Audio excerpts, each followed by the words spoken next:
बिस्मिल्लाहिर्रहमानिर्रहीम। अस्सलाम वालेकुम नाज़रीन, मैं तो मेज़बान असगर गुजर तुसी वे रहे गुजर टीवी आरफवाला। हर रोज़ बेहतरीन ते आला क्वालिटी जानवर लैके दोस्तें खिमें हाज़र होई दा। अज माशाल्लाह बहुत ही खूबसूरत एक गाय की वीडियो लैके दोस्तें खिमें हाज़र होए। दोस्तां चेक करनी कि कैसी प्यारी वैड़ आ। कद चंगा वड्डा, लंबाई गां दी बड़ी आ। फार्म च गां वा, काला ते डब्बा रंग आ, थोड़ा जिहा मत्थे ते सैद है, शायद कुछ चुलस्तानी का करा टच होए हल्का जा।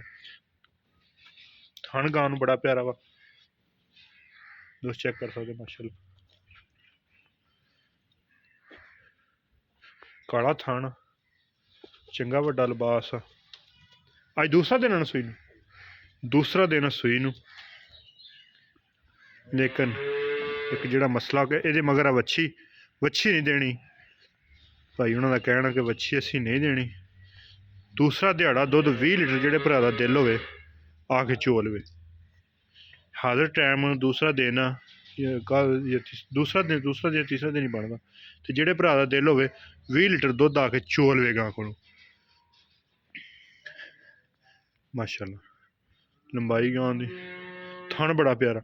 मशीन की भी चुआई करते भाई हुणी, ते अगर हत्थ ते कोई दोस्त चो के लाई तो तां भी कोई एतराज़ नहीं हत्थ की चुआई से भी। माशाल्लाह बहुत ही खूबसूरत। हल ताईं गां का जो पिछले सूए का रिकॉर्ड है 26 लीटर का वा। तो इस सूए का गां हाजिर टाइम जो गां को 20 लीटर दुध जिहड़े भरा दिल होवे एक नहीं दो चुआइयां करे दियां।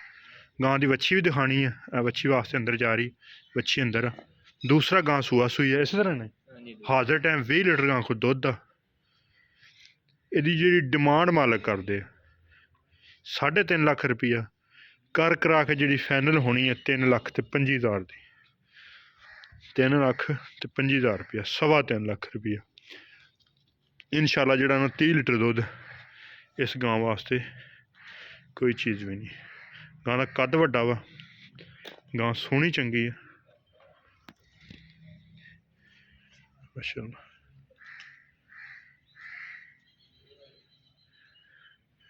जिहड़े भरा दा दिल होवे आके दी चुआई करके 20 लीटर दी गां जा सकदा। गां दी वच्छी है, वच्छी नहीं भाई हुण देनी।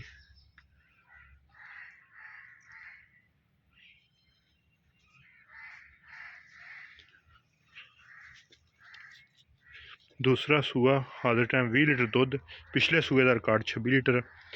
इंशाल्लाह ऐतकी इस सूए ते 30 तो 32-35 लीटर इंशाल्लाह दुध करेगी। कच्ची सूई है, सर्दियों का मौसम, हाजिर टाइम गां दुध 20 लीटर कर दी पी।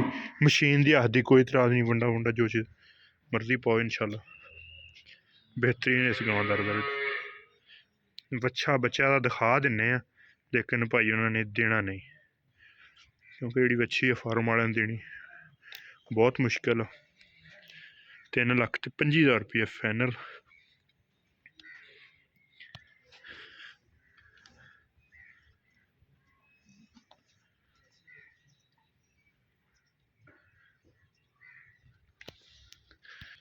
यह बच्ची है, ये बिल्कुल नहीं इन्होंने फार्म वाले भाई उन्होंने देनी। मशीन ते गां लग गई आके, वो दोस्तों चेक करा देने। तो जो दूसरा सिस्टम जो भी है वच्छी तो बिना गां वा।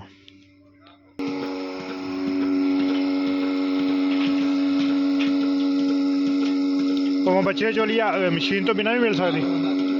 हाथ की भी चुआई तो लगी है, तो मशीन की चुआई तो भी लगी है। गां जरा को वंडा पाया वा, मशीन से आके लगा 10 लीटर टाइम का दुध कर रही है।